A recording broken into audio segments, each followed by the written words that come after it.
Maharashtra and Goa चे माजी chairman advocate Shri Konde Deshmukh, तसेच माजी चेअरमन श्री वसंतराव यांचं, तसेच व्यासपीठावर जे मान्यवर आहेत त्या सर्व मान्यवरांचं मी सहर्ष स्वागत करतो. आज या ठिकाणी आपण न्यायाधीश वर्ग, राजकीय, सामाजिक क्षेत्रातील, शैक्षणिक क्षेत्रातील सर्व मान्यवर, विद्यार्थी यांचे देखील वकील तर्फे स्वागत करतो. आज आपण या ठिकाणी ज्या ते फक्त कार्य की आपण न्यायालयाचं उद्घाटन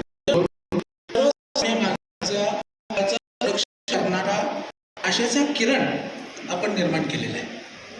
आणि त्यामुळं आजचा हा दिवस हा पलटण तालुक्याच्या न्यायालयीन इतिहासातील साहेब एक सुवर्ण दिवस आहे.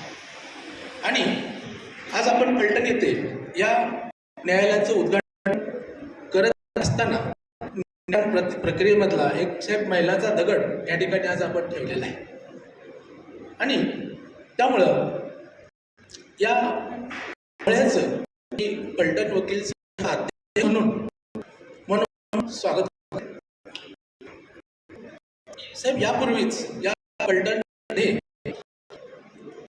अतिरिक्त जिल्हा न्यायालय स्थापन झालेलं आहे. त्यासाठी आमच्या पलटण वकील संघातील वकिलांनी बरेच दिवस लढा लढलेला होता. आणि हे साहेब आणि जस्टिस पानसरे साहेब, justice R.S. Patil, honourable justice S.A. Deshmukh, justice R.R. Bhosale यांच्या ज्यावेळेस हे सगळं उद्घाटन व्हायच्या अगोदर ज्यावेळेस या न्यायालयाची मागणी चालू होती त्यावेळेस प्रामुख्याने या सातारा जिल्ह्याचे पीडीचे प्रिन्सिपल डिस्ट्रिक्ट जज वाघमारे साहेब आणि पलटण न्यायालयाचे भोसले साहेब यांच्यामध्ये संवाद चालू होता.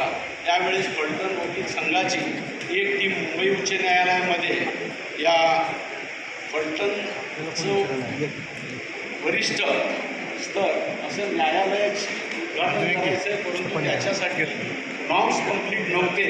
परंतु तिथून ज्यावेळेस आम्ही जस्टिस गोपकर साहेबांच्या चेंबरमधून भेट घेतल्यानंतर त्यांनी सांगितलं नॉर्म्स कंप्लीट असेल तर मी संध्याकाळपर्यंत टाईम देतो आणि डेट देतो. ज्यावेळेस मी पहिल्यांदा बारची इलेक्शन कॉन्टॅक्ट केली त्यावेळेस पलटणच्या जे वकील आहेत त्यांनी भरभरून प्रेम केलं. तसं 2019ला सुद्धा त्याच आता थोडं सांगायचं आहे की पलटण बार एवढा अतिशय चांगल्या प्रकारे कसं, कारण त्यांची एक काम करण्याची पद्धत आहे की बेंच हे जे रिलेशन आहे ते कसं जपलं पाहिजे. कारण त्यांच्या एकही 2010 पासून ते 2025 आता सक्रिय चालू आहे.